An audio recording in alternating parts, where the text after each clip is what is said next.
The following is an Operation Podcast production. We're in a cage that we can't see. And we are stuck within this cage of our constructed beliefs and assumptions. These programs have done a lot for us. They've allowed us to be successful in so many areas. They've allowed us to survive, but we don't see them anymore. They've been built, and now we're just running the program. We think that we're like living our lives, but consciously it's only 5% of our decision making. The science of this is that when our brain goes into a theta state, that's when we're most suggestible. And we go into a theta state when right before bed, when we're going to relaxing and like settling down and going to sleep. And then right when we wake up, that's why advertising and Instagram work so well. Because with the bright lights and scroll of Instagram, you immediately go into a theta state. Are we blocking what we want in our life? And then how do we unblock them? So this is how we block with the spell I am. When we say I am not good enough, that I am is creation. It goes right into your identity. I am this. This is Jim Curtis, transformational coach, and today we're talking about manifestation on Ever Forward Radio. You got this incredible tagline of you are here to help others heal and thrive by upgrading their quote, I am. What do you mean by that? I am is the most powerful spell that we can cast. When we say that I am something, it goes right into our belief system. And what we believe is what we manifest, what we create. So if we believe that we can do something, we undoubtedly find the ways to do it. And that's so if I am a guy that is great at business, guess what happens? I do great at business. And if I am unlovable, I'll never have a relationship that works. So it creates real power and it creates real pain. So that's what I look at, identity, both in the practical and then the spiritual, the divine sense of I am. You've already started hitting on some key words and terms that I want to get rolling with for this episode. And this episode is really just going to be, my hope is like this manifestation 101, manifestation masterclass, talking about affirmations and how to really think about, describe and build this dream life that we all want. Yeah. When I think manifestation, the more and more I've been studying it, it really falls into alignment heavily with my purpose of this show and my personal belief system. That's how do we keep moving forward? How do we learn how to take awareness and inventory of the things that work for me, but also how can I propel myself forward in all or one unique way of well-being? So let's start things off by really kind of defining our terms and maybe even parsing. I think this is where a lot of people are on the fence about manifestation. Is manifestation strictly a scientific phenomenon or one of the spiritual realm? Yeah, that's really interesting. It's interesting because people want to segment things, right? They want to create buckets. One or the other. Yeah. Let's put it into a bucket because this is who I am. I believe in science, or this is who I am. I'm a spiritual being, right? It's all the I am. So what if you couldn't put it into a bucket? What if it was a combination and a collation of all things, right? From the science point of view, we have this confirmation bias and this reticular activating system in our brain.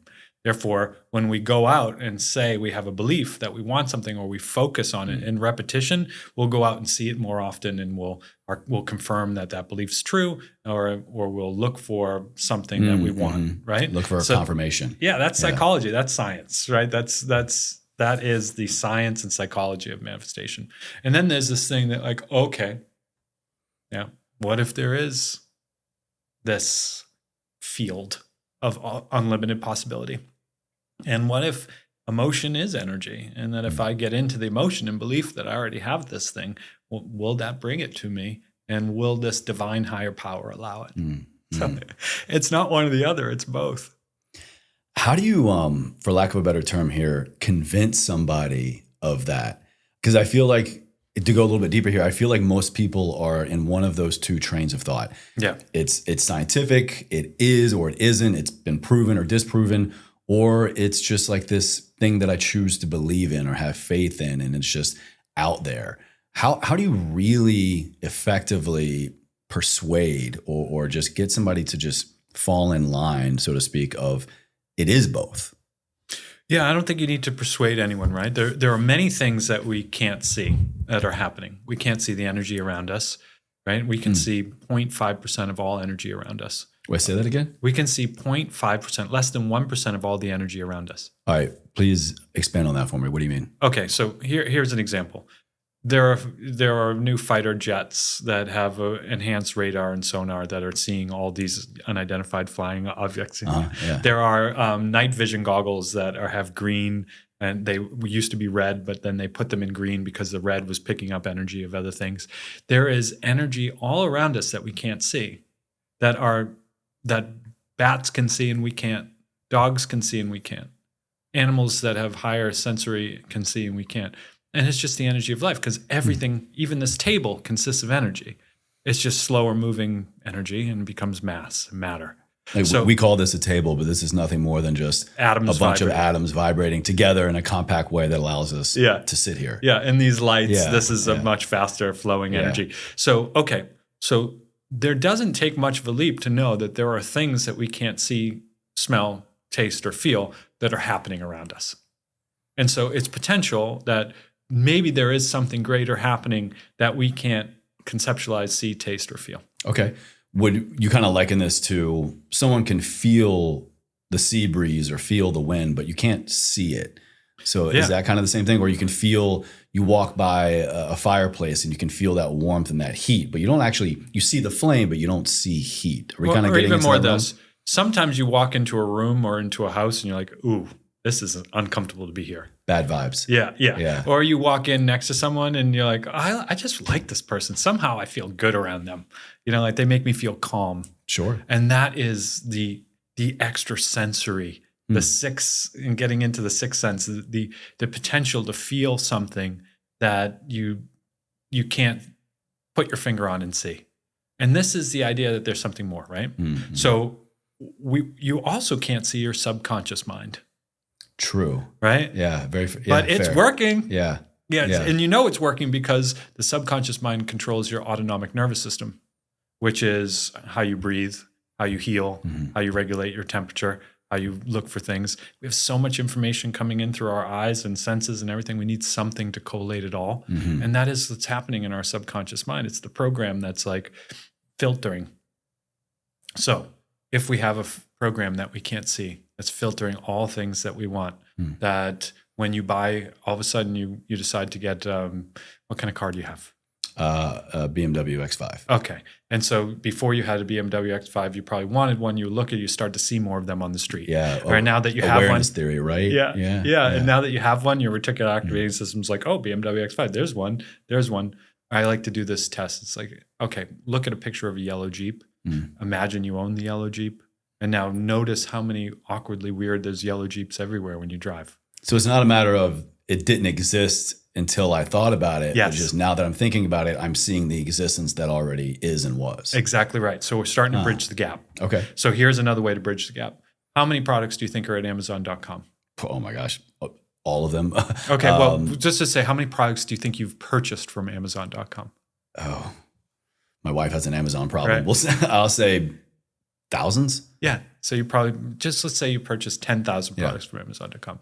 There are, I think the last time I looked, there were 169 million products on Amazon.com. Oh my gosh. So you have so many products, like you've thought that you purchased, like you could, 10,000 products in your garage or your home, you wouldn't be able to move. But that's a fraction. A fraction of what reality. You're aware of. Man. So all you have to do is start to conceptualize and to tell your subconscious mind about a product, and it exists. It's already, just say we'll use the Amazon.com thing. It's within the other 168,990,000 products. And now you're just like, I'm going to train myself. Yeah. One is, I believe that it's there because I don't know everything. I believe that there is a potential to connect to this. I know that I have energy. I know that energy makes up everything.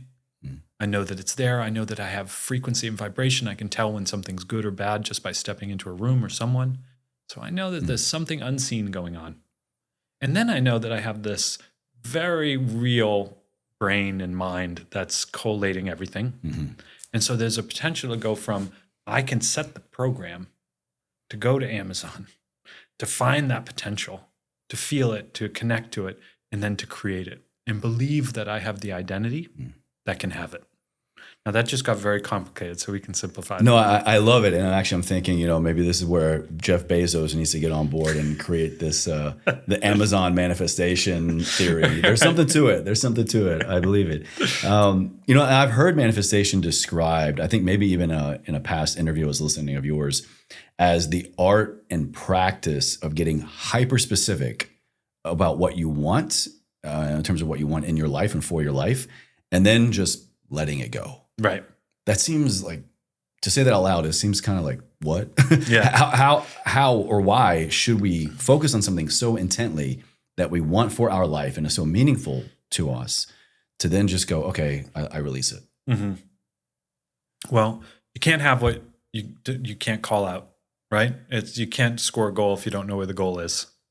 So it's identifying exactly what you want, very specifically. Right. And then it's not that you release it completely. You can still have the desire for it. You can still take the actions. There's no manifestation without action, by the way. There needs to be a physical action. You have to take the action. But it's to say that I release the need for how it shows up. Meaning, like, I want a love in my life.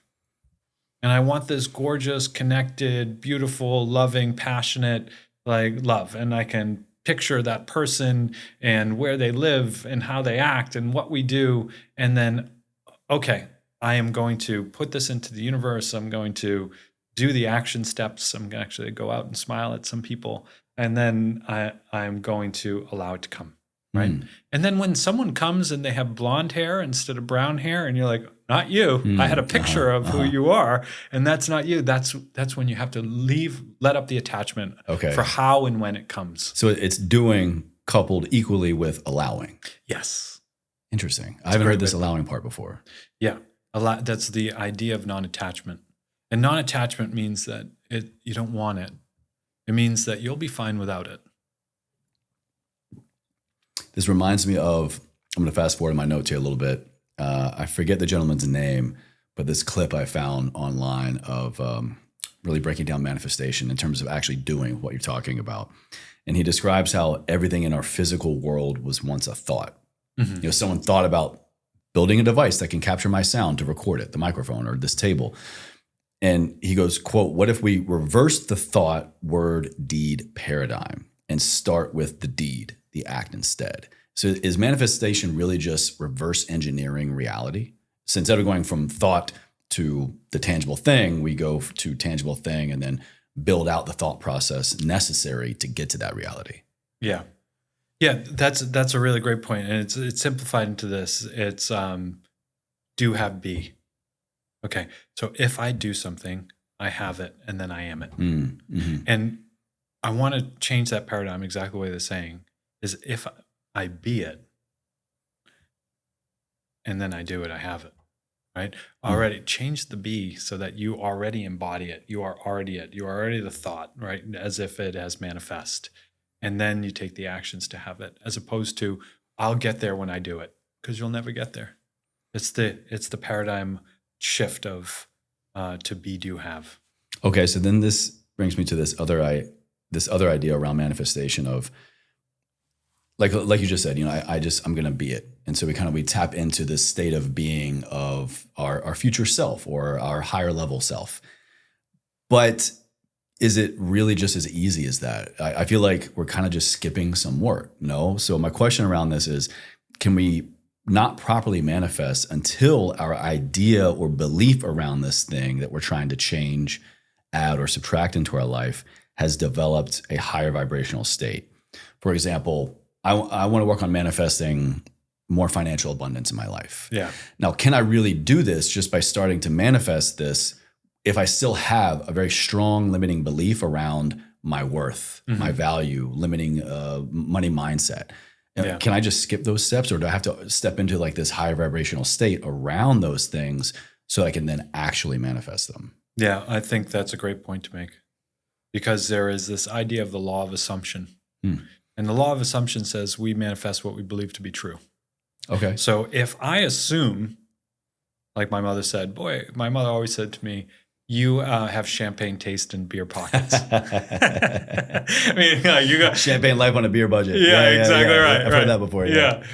I've been called that before. Yeah. And so I was always like, oh boy, my taste, like my belief was that, like I will never be able to afford the life that I want. Mm-hmm.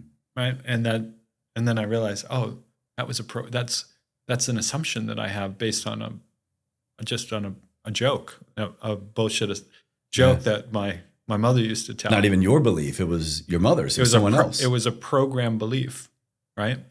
I grew up in Boston, and kind of like having a bunch of money was not like we're very blue collar working class community. Like the rich people were not good. Mm-hmm. So there was a belief there that you're a little bit batting above your britches, or you're too good for yourself if you made a lot of money, or if you wanted it, right? Or the rich people were over there, not us. Too much money is bad. Rich people are bad. Yeah. And the second thing was, you're one that wants a champagne life, but you have beer pockets, which is like you can't afford it, but you're batting for it. Having it's bad. Wanting it is just as bad. Yeah, absolutely. Yeah, and by the way, you won't have it because you have beer pockets.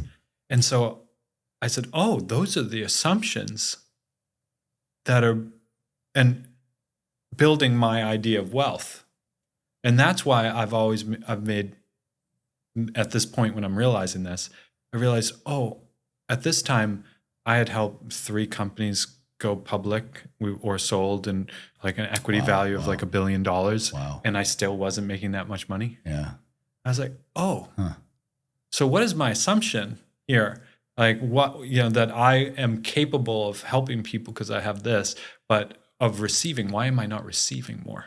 You're capable of doing the work necessary to generate this and for it to exist, but not for you. Right. My assumption that was blocking me to making extreme wealth was, like, not for me.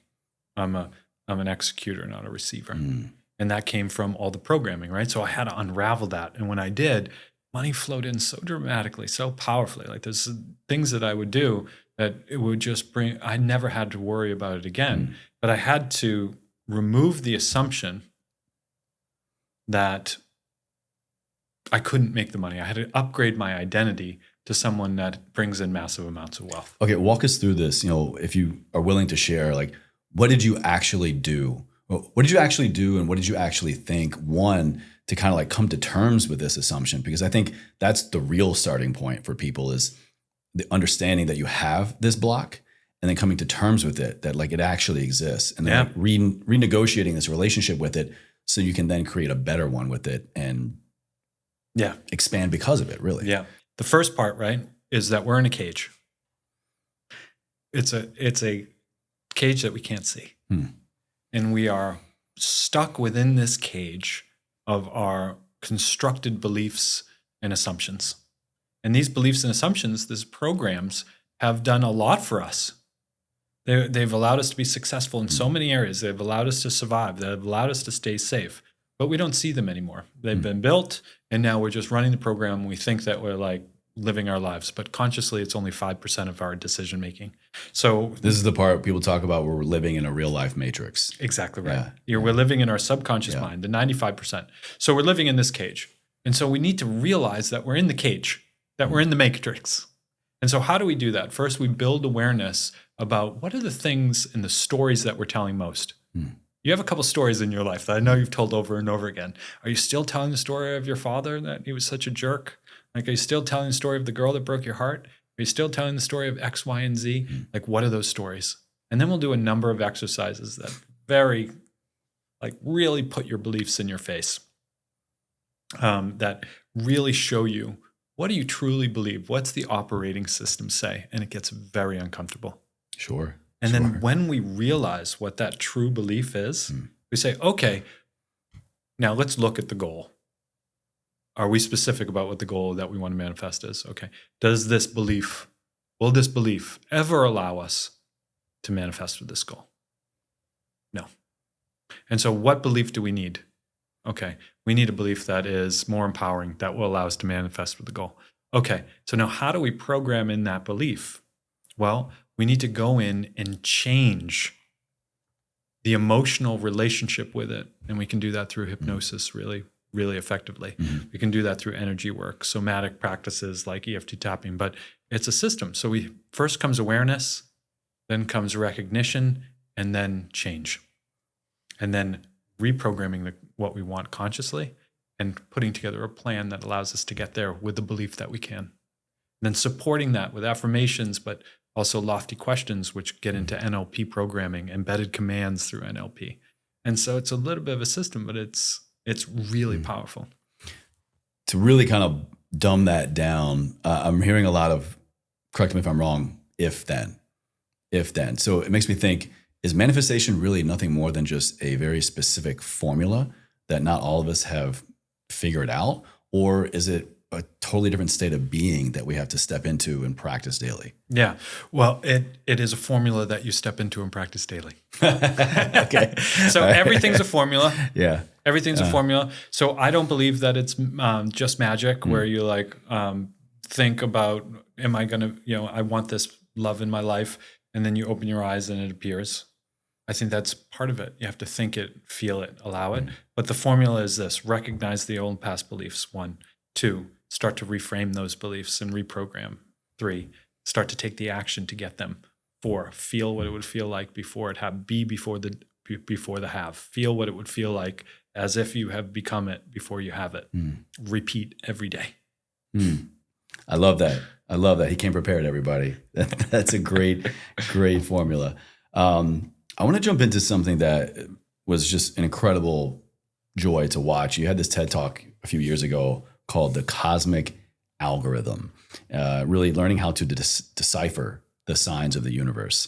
Walk us through this concept and how can we really understand, I think this is the formula part we're talking about, understand and apply this cosmic algorithm to our everyday life. Yeah, we have to start to see, okay, so Carl Jung, if your listeners are not familiar with Carl Jung, like do some Googling. Yeah. So he talked about synchronicities. And these were seemingly unrelated events that happened out of nowhere that would, cue that you're on the right path.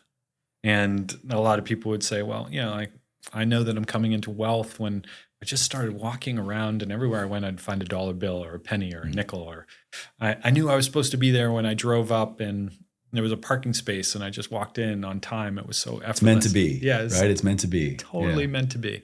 So we started to see that with the cosmic algorithm, you can start to see whether you're in alignment with what you want. Because it's not to say you don't have obstacles, but things just start to flow a little bit easier. It becomes a little bit easier, and you start to say, okay, am I in alignment with what I want? There's very few things that I control. I can control myself. This is where Stoicism comes in. I can control myself. And with that control of my own self-mastery, I can direct my attention and my emotions towards a goal. And then when I do, I can get into alignment with the feeling of what it would feel like when I was achieving it. And therefore, things just start happening easier. Carl Jung said synchronicities. Other people, started to say they were different things. But, you start to notice that there is a flow, this flow state that you become in. And you're like, okay, I'm on the right path. If the recognition of these things is us stepping into the right path, the flow of the cosmic algorithm here, if we are feeling stuck, if we're feeling like nothing goes our way, we never get the front row parking spot, all of our plans fall apart, our checks bounce, all these things, we're trying to manifest wealth, abundance, relationships, opportunity, and we just feel stuck, we feel blocked. Does that mean, kind of like the opposite side of the coin, does that mean that we are not acting accordingly, we are not in the flow of life, and we just need to look at these small examples to change? Or is it something else going on here? 2 questions to ask yourself. 1, is this redirecting me towards something better? Right? Because is this a sign that I need to go in a different direction? Okay. And 2, the question to ask, should I persist? Meaning, is this, nothing's easy, right? So the first question is, should I persist? Does this just mean that I need to work harder, overcome a past belief or fear or something like that because I'm feeling I'm going to fail and nothing's easy, I need to keep going? Or is this a sign that I need to take a different direction? Now, people may say, oh, like I could circle with that wheel like all day Sure, long. sure, How do I know? Yeah. And the question is, then you take it out of your conscious critical mind and you start to think about, how does this feel in my body? Despite the fear that is conscious, like, and it's the ego, the issues, all the stuff that fear brings up, not good enough, all the things. And just say, okay, when I'm doing this thing or with this person or in this relationship, do I feel a sense of like excitement or anxiety? Do I feel tight or loose? Like, get into your body and see what's coming up for you in your stomach and your chest and just your everyday stuff. And that is, people stay in their mind a little too much, and let your body direct you, because your body and your energy around it is actually the subconscious mind. Truly. I mean, it's lean on your reference there for Stoicism. I think it was Seneca that said, we suffer far more in our imaginations than in reality. So, I mean, there's another great example there. I want to lean into kind of when we feel in flow, but yet it doesn't work out. And what I mean by this, I'll share a little personal story. Last year was expanding the business, and I was doing things in another state, and like everything was just falling into place. I was getting signed, like names of people I was meeting and like where I was staying, being in direct line of sight of this new location, and just everything just seemed like this opportunity. And now I won't say it just like I stood back and did nothing, but like the work that I was doing seemed to be very well met by the universe and these other people. Fast forward, at the end of it all, it completely fell apart. So what do we do then if we're acting with what we feel is in accordance with the flow of life? Maybe it's things we even manifested and we're like, okay, yes, here it is. Here's my opportunity. Here's my abundance. Here's everything. But then it just falls apart. Yeah. What do we do then? Yeah. Well, we look at the lesson of it, right? And we release attachment to it, because it's only wrong. It's only wrong if your expectations of it, like, I'm willing to bet that business, if it didn't fall apart, maybe it would have made less money. Maybe it would have been a money suck. Maybe it would have been a drain on your time and energy. So maybe you learned a lot from those steps that you would do differently. Absolutely. So like, I know for sure that there was a learning there that could direct you in the future. And so when we give up attachment, we're like, okay, this didn't work out. It was never a failure because I've learned something. I got something from it. And that's where you go with that. So not all things that seem easy until are last, right? But they're all giving us something in our experience. So then manifestation could be not this art and practice of everything you've been talking about, so that we then have, but it's just arriving to a lesson. Well, hopefully sometimes the lessons are easier. So in my life, the lessons were hard, and now the lessons are getting easier. So hopefully your lessons are getting easier. But I think manifestation is a becoming, right? You're becoming the person so that can have what you want, right? It's a becoming. Yeah. And so it's not necessarily, so we've been talking about manifestation very much, and we're putting it out here, right? And what I believe manifestation is the be. As we manifest the identity in the person that we can be to have the things that we want, it's very much a becoming. I like that. I like that a lot. So I had a question actually specifically around that, but I think we kind of tapped on it, but I'll ask you directly to see if there's anything left hanging here. Okay. If we try to manifest something, more money, a perfect partner, a dream house, etc., and it doesn't happen, are we doing it wrong, or is it just not meant for us? Well, that's a good question, right? Because if it doesn't happen to the way that we expect it to, it would be attachment, right? So I guess if I'm trying to manifest money, I know that I have some money, and am I grateful for the money that I have? So I already have money, so it's happened. Even if I don't care if it's $100, right? We may be shaming that money because we want more of it so that we can afford greater rent or whatever it is. So we're already saying that what we have isn't enough. Right. So even there's these wonderful stories of homeless people that someone goes up to a homeless person and they're like, hey, "Can I have $1?" And the first one to pull it out or share the food that they have, right? And it's almost like when you have so little, it's easier to give, but you would think that you'd be in more scarcity then. So all these videos on Instagram that you see in these documentaries of like people that have, really homeless, really struggling, are willing to understand and see the pain that you're in and give you some money. Yet when we have more, we start to get worried about losing it. We get less grateful for it. And therefore we become more scarce with it. And so if we say, I want $1 million and we only get 200,000, or if I want $2,000, I only get 200, then we say it failed. Yeah. So the first thing is release the attachment to it, because it probably worked out in one way or another. And two, with that love of your life, perhaps you should focus on the love for yourself first, and then write down everything that you want in a partner and just go out and become that first, and you'll attract it. Let's talk about that for a little bit. There's a lot of podcasts out there, a lot of content, a lot of everything around manifestation and love. And I think besides abundance and, financial abundance, that's really what people are looking for most is love in their life. And they're really gravitating towards, how do I manifest love in my life?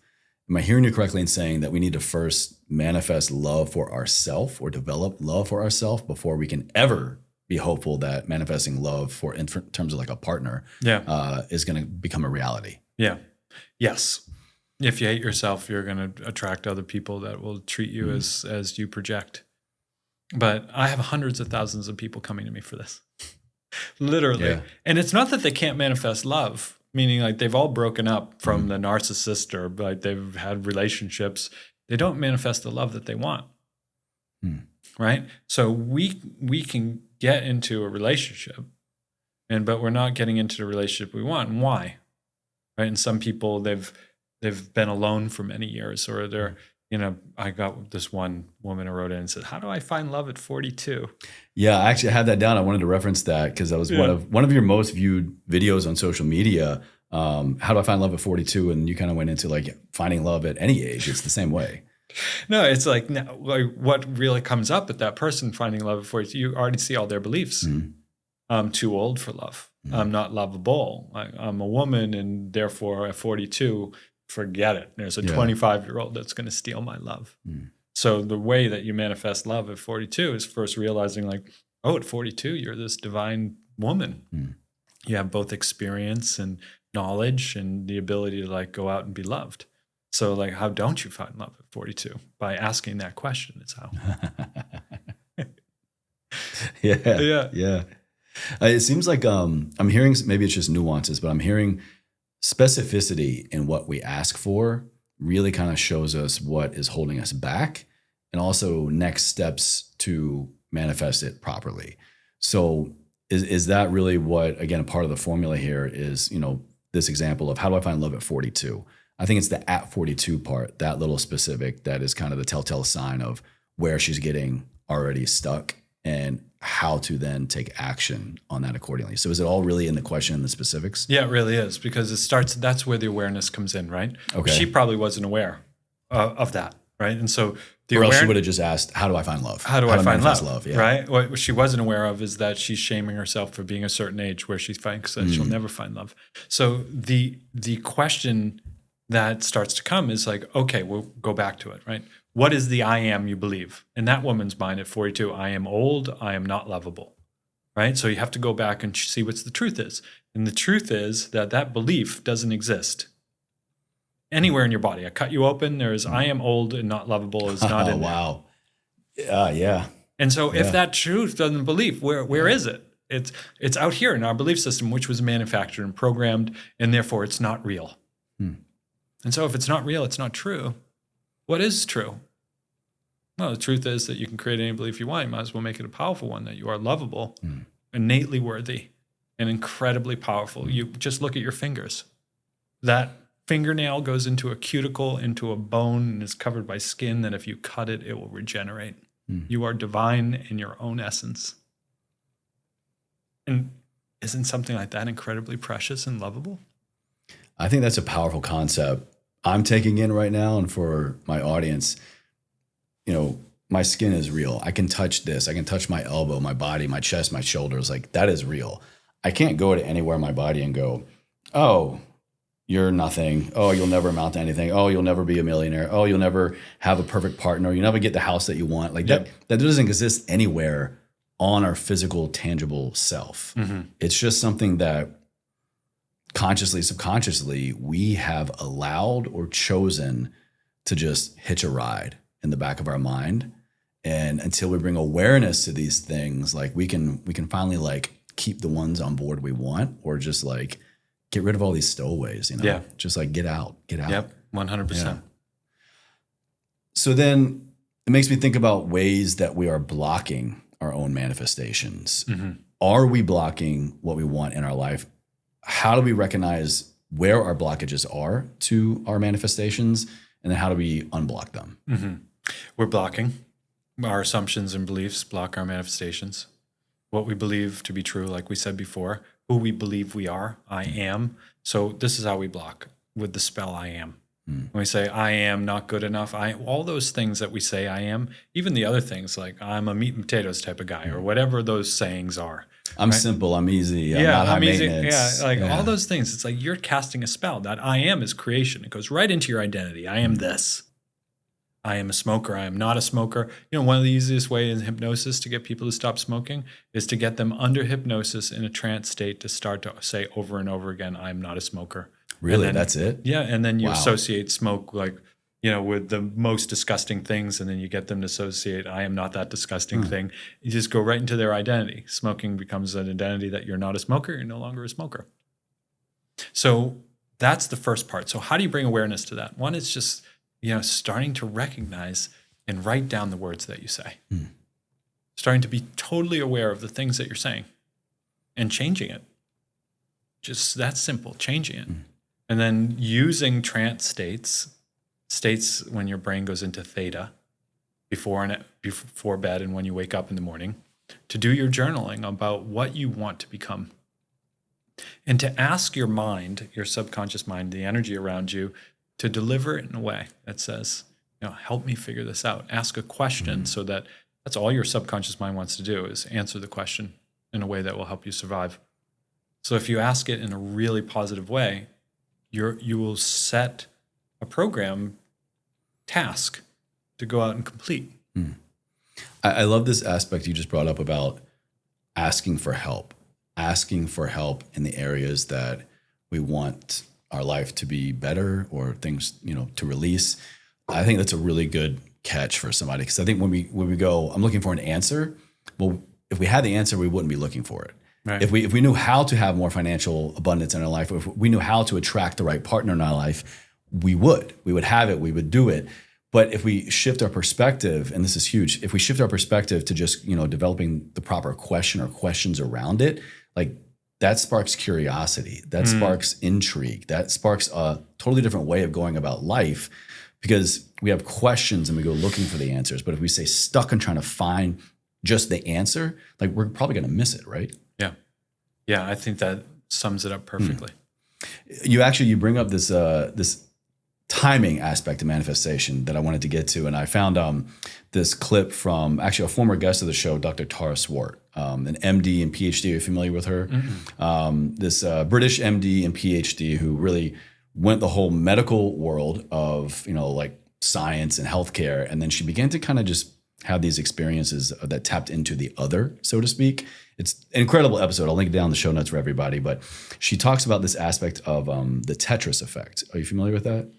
I've heard of it, but I couldn't explain it. It goes into kind of the timing aspect you were talking about of, you know, morning and evening. She talks about how one of the best ways to really, you know, lean into manifestation and to kind of rewrite our subconscious, there's a timing aspect to it. And it's around the last thing that you look at night imprints more strongly on your subconscious than anything you do during the day.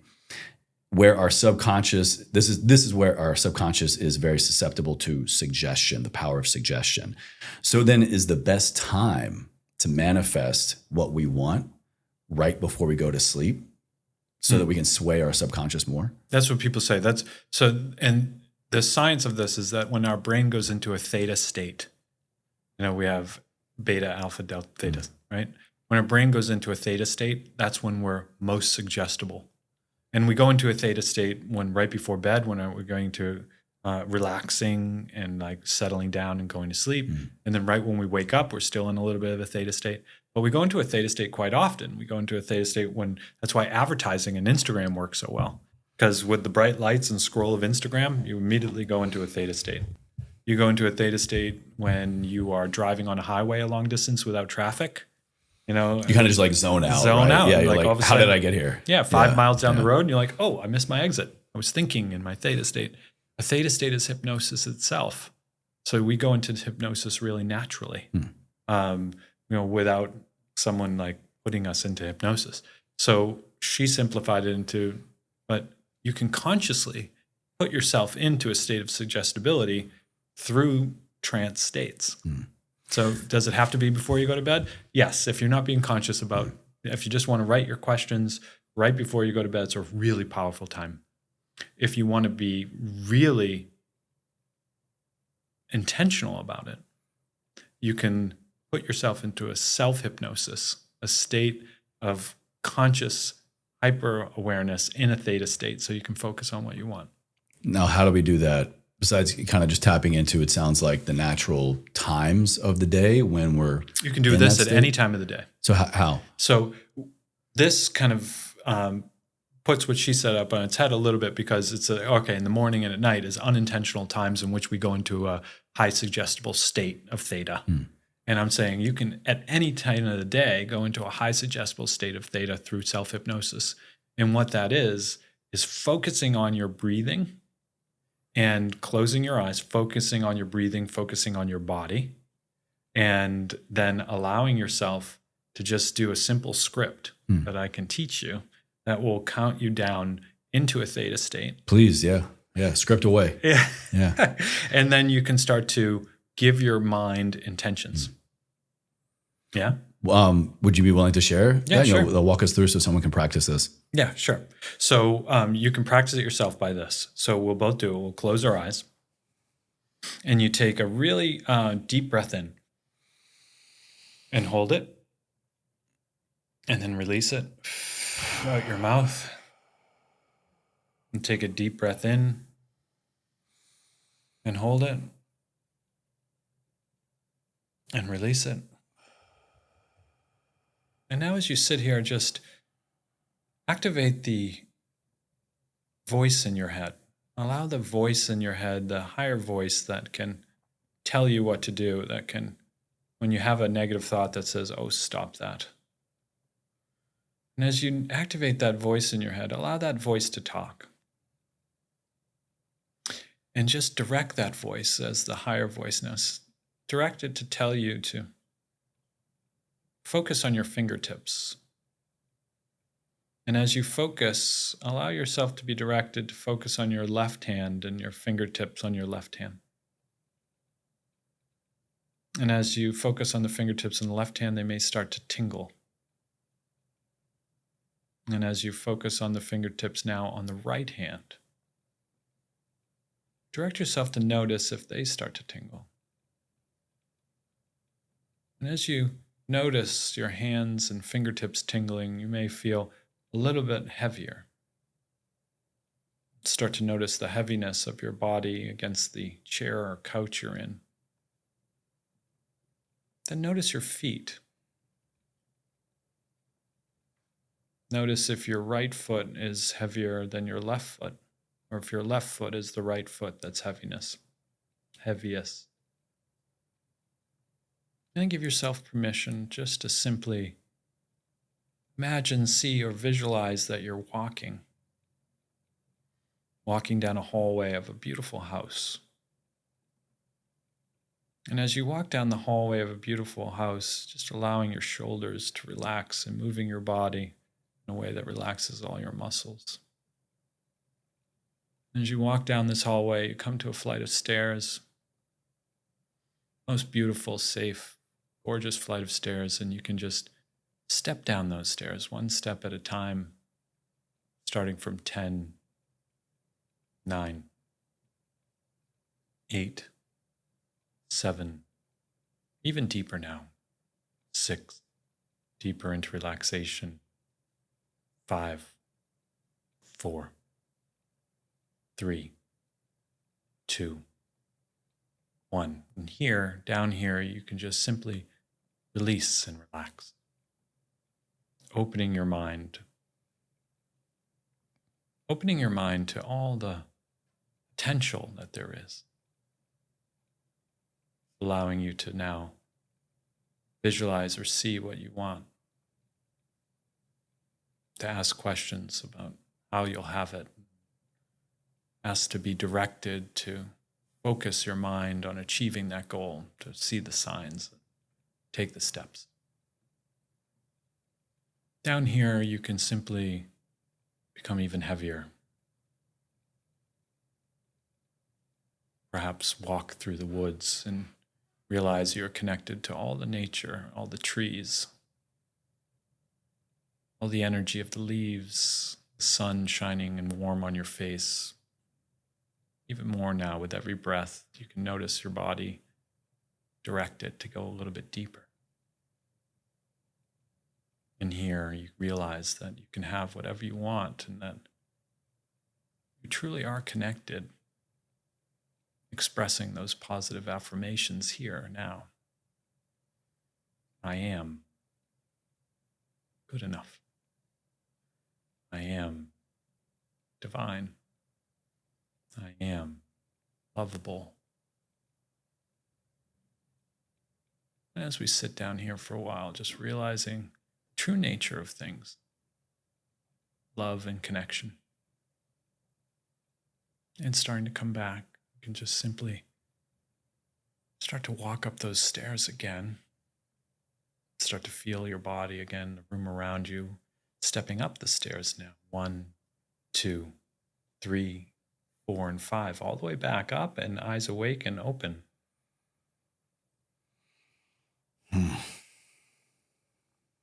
Yeah. See? Different. I had a really unique experience with that. Yeah. Now, I want to share, but also get your insight. What happened for me was this unique visualization exercise we were walking me and us through here, which has been a big part of what we've been talking about, is kind of stepping into creating and, really believing and being this reality of a self that, is more abundant, has more opportunity, has the job, the relationship. But I also think it's equally important to be able to bridge that and to make it more tangible, maybe to even expedite the manifestation process, is to act, to take these actions along the way. Mm-hmm.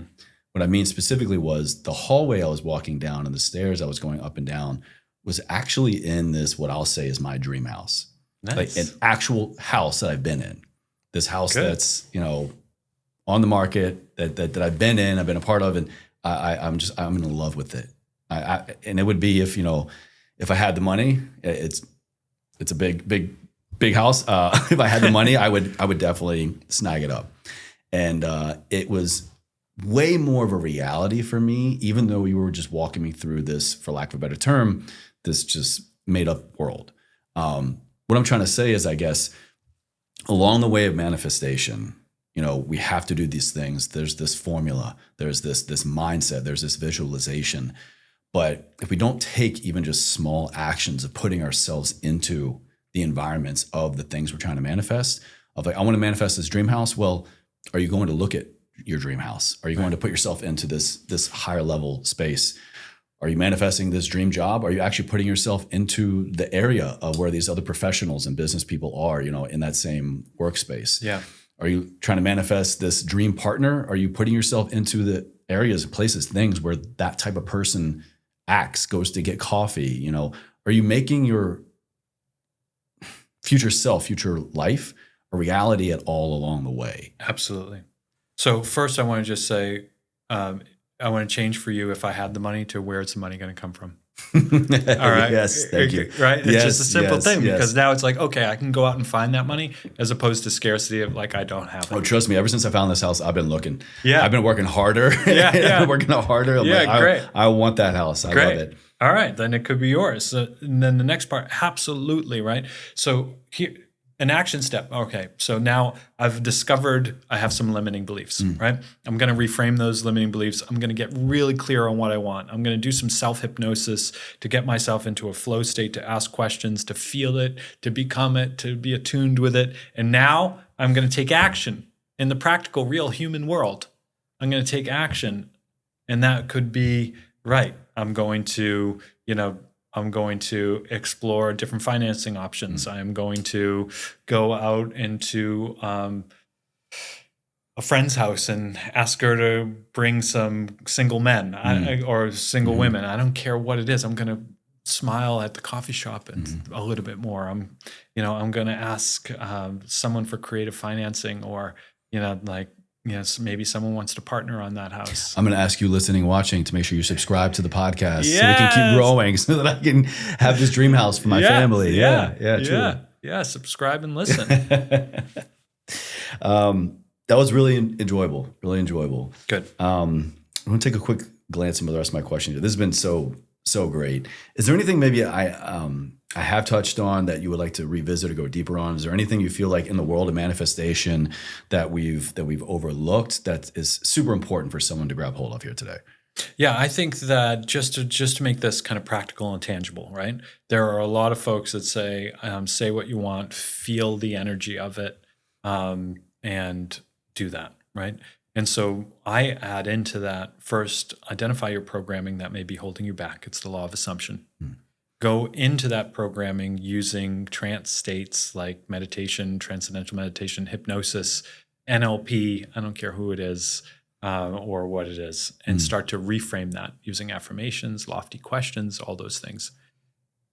Set a really incredible, tangible, specific goal, and then feel it and take inspired, emotion-filled action towards it. And then when you get caught, right? When you get caught of like the fear and the shame or the negative parts, don't feel like you've done it wrong. Right? Because people automatically oh God, I had a bad thought again. Well, I knew this wasn't real. I knew this couldn't work. Yeah, I failed. And it's like, no, give up attachment when you're not doing it wrong. This is the school of life. It's not easy. Earth school is difficult, and you're doing it exactly right. What other, if any, altered states of consciousness do you feel are important, or at least hold value for someone to look into to help amplify their manifestation? I think psychedelics and plant medicine are really interesting. I think they're really interesting. Ibogaine is like there's a place in Mexico called Beyond that friends and family have gone and have had such profound transformations using Ibogaine. I think psilocybin, I think DMT, all that stuff, right? I have a ketamine therapy session this afternoon. Actually. Do you? Yeah, I've done 6 of the ketamine infusions in doctors' offices. So I think those are really powerful ways to go within and to start to reframe and to relieve all those things. Really super powerful. Ayahuasca. The thing that I start to get worried about is a little bit of the bypassing. Yeah. Like your spiritual bypassing. Yeah. Or like the life bypassing. Expand on that for us, please. What do you mean by that? There's some work to do, right? And your 12th ayahuasca journey is not going to get you there. Right? You don't need to be like, get your ketamine pen on Saturday night when everybody's drinking and be like, oh, I'm California sober. I'm just going to hit my ketamine pen. But what about, I'm glad that you brought that up. Yeah. And I'll say went there. Personally speaking, that kind of, my terminology here, deep end alter state of consciousness through psychedelics, plant medicine, ketamine-assisted psychotherapy, things like that, whether, therapeutically or even, in my opinion, recreationally, can have profound healing benefits and profound, unique ways of just getting you to think differently and see the world and you completely differently, so that you can tap into these higher levels of being. But also, what about somebody maybe who's not ready for that or don't have access to that? You mentioned earlier things like, breath work, maybe even meditation. Are these other forms, other states of consciousness that can help our manifestation practice? Yeah, I mean, both hypnotic meditation, which you can just go on Calm app or Spotify, even YouTube. I have a couple that you can just do. Will get you to that place, for sure. Breathwork, holotropic breathwork will get you to that place. Even like extreme changes in body temperature for like cold and sauna, cold plunge in the sauna. There's many ways to do it without hallucinogenics. Yeah. So if you're not ready to like jump in there, these are ways that you can really get there naturally.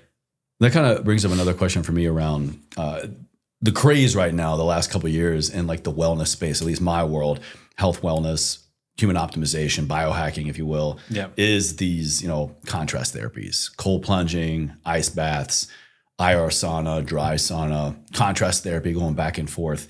And look, let's be honest, that shit can make you feel some kind of way. It can have you, feeling quite literally really differently about yourself in a more energetic, vibrant way, thinking differently just because you're shocking your system, you're resetting your nervous system, getting hormones to dance in a different way depending on when you do it and how long you do it. So my question here is, let's say I'm not on the path to manifestation. I'm not on the path of the things we've been talking about, whether I'm just not there yet or I don't believe in it, but I'm doing these other things, more like the physical change self. Yeah. But I'm beginning to notice, you know what? After a week, a month, 6 months, a year, I feel like a different person, like beyond the physical self. Like I'm thinking differently. I'm feeling more in flow with like the universe, or just thinking objectively, reflecting back on our conversation. I'm looking back and go, oh yeah, like ever since I started doing these things, changing my physical state of being, like, oh, that's a weird coincidence. Oh, that's a coincidence. Oh, that's an opportunity. Yeah. I guess the question here is, can we get to a state of manifestation just first and only by our physical state? Yeah. I mean, you've all heard of Tony Robbins. Yeah. And Tony's like, change your state, change your life. So literally he everything that Tony does is neuro-linguistic programming and hypnosis. But he does it, says like, first you change your body and get that feeling, right? First you start to go to the gym and you stick with it. And before you decide like, perhaps this is too hard and I'm not good enough to have a great body, you stick with it, right? First you believe and move your body and change it. The contrast therapies. Start with your body. That is a great way. He is the ultimate master in this stuff. So if anybody is interested in those points you just brought up, it's like Tony is the man when it comes to like changing state to have exactly what you want. And it's true. You hear that, all my cold plungers and sauna goers out there? Yeah. If you're contrast therapying, cold plunging, then you're manifesting. At least you're on your way to it. 100%. Yeah. Kind of getting towards the end here, I want to highlight a piece of your work, this video I saw on your Instagram that it just has, I think, almost 4 million views now. You were talking about the 4 ways to know if you're living in a high vibrational state. And I think tapping into this higher vibrational state is quintessential for us to move forward in any manifestation practice. Walk us through that, please. What are these 4 areas and how can anyone access them? Yeah, this is an easy way to say that, like, are you in alignment? Meaning, are you in alignment within yourself, right? Because when you're in alignment, you're in flow.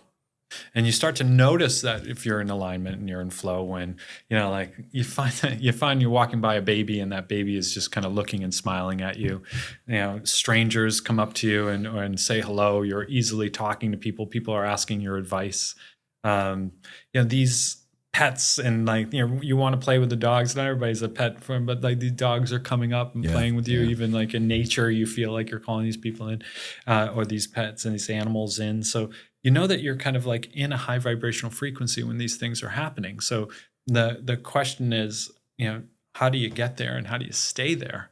And that is by really finding and looking within yourself those things that make you happy and passionate and in flow, and focusing there, as to said, of focusing on the outcomes that you don't want or the pain. So look for what you have instead of what's missing. Look for the outcome that you want instead of the one that you don't want. Focus on what you have instead of what you don't have. Those are the ways. Yeah. It reminds me of this quote I want to kind of end on here before I ask my final question. It really just comes down to the power we realize we are giving to our thoughts, or the power that we have because of our thoughts, even if we don't realize it. and, even kind of getting into the world a little bit of affirmations, kind of saying, believing, thinking these things that we want to be true for ourselves. Have you seen a lot of these clips from Jim Carrey? He'll surprise you. I think you think of him as just he's one of the leaders in the conscious awareness, right? This wild, wacky, amazing, huge, larger than life character actor. But man, if you ever listen to him talk about manifestation, affirmations, belief, he is so tuned in, which in my opinion kind of makes sense as to the level of acting that he can get into, because he can clearly just like think any state of being and he can tap into that. Yeah. So there was this clip I found about how Jim Carrey speaks a lot about the power of belief in manifesting. And he said, quote, "I believe we are creators. We create with every word and every thought, and every moment is pregnant with the next moment of your life." What's your take on that? Yeah. That's very much in line with I am that I am, that we are not only the ocean, we are the wave. We are the wave is the ocean as well. We are the drop of water. We are the ocean in the drop of water. Yeah. So that could blow your mind if you think about it too strong. But like there is no separateness. There is oneness. And for every thought and feeling and belief, we're just creating in this frequency. I'm smiling because I had one of my past ketamine therapy sessions. It was nothing but that. The entire 45 minutes of I was a drop of water in a river. I was the water droplet. I was the river, water, river. Just a tiny little molecule into this great moving force. Yeah, that's your incredible. Innate knowing telling you something. That's your innate wisdom that says guess what? Yeah, you are not separate. In my last ketamine session, are you doing intravenous? I am. Are they shot? Intramuscular or lozenge. If it's at home, it's just the trophy lozenge. I would do this intravenous. Yeah. It was years ago when it was first starting, and they were I was mooing most of the time. It was but at one point, I was flying through my mind, flying through geometric shapes in my mind, and it was endless. It was. I was in with my eyes closed in the vastness of my own mind, and I had the realization of, this is infinite. Yeah. The potential and vastness of our own minds. Yeah. Infinite. Yeah. So that was kind of a mind-blowing experience for me. It's a trip, pun intended. But this has been incredible. I've really enjoyed sitting down with you and kind of tapping more into manifestation and the power of our thoughts and beliefs. It's something that I haven't really gotten into a lot on the show, here and there, but becoming more and more curious about it. So thank you for giving me your time and sharing your expertise with my audience. Happy to, yeah. So all of this is meant to help me, I learn from all of my guests, and my audience to help bring awareness and attention into a unique area of life, to help us move forward in that area. So we just can then collectively keep living a life ever forward, I say. Those two words, what do they mean to you? How do you, Jim, live a life ever forward? It's growth. That's what it means to me. And that you're constantly growing. Because the minute we think that this is it, that's when we realize that we'll be in suffering. There's so much more. Beyond our pain in our bodies and our experiences and even our wins and excitement. So ever forward means growth to me. Yeah. What's the phrase? The minute you think you've arrived, you've already lost, or something like that. Something like that. Yeah. There's never a right or a wrong answer. I appreciate everyone's interpretation. But Jim, where can my audience go? I'm going to link everything for you guys in the show notes and video description box. But where can they go to learn more about your content, your work, and connect with you more? They can start on Instagram, Jim Curtis 1, the number 1, Jim Curtis 1. And then I have links all to my courses, my groups, my books, all the stuff. Amazing.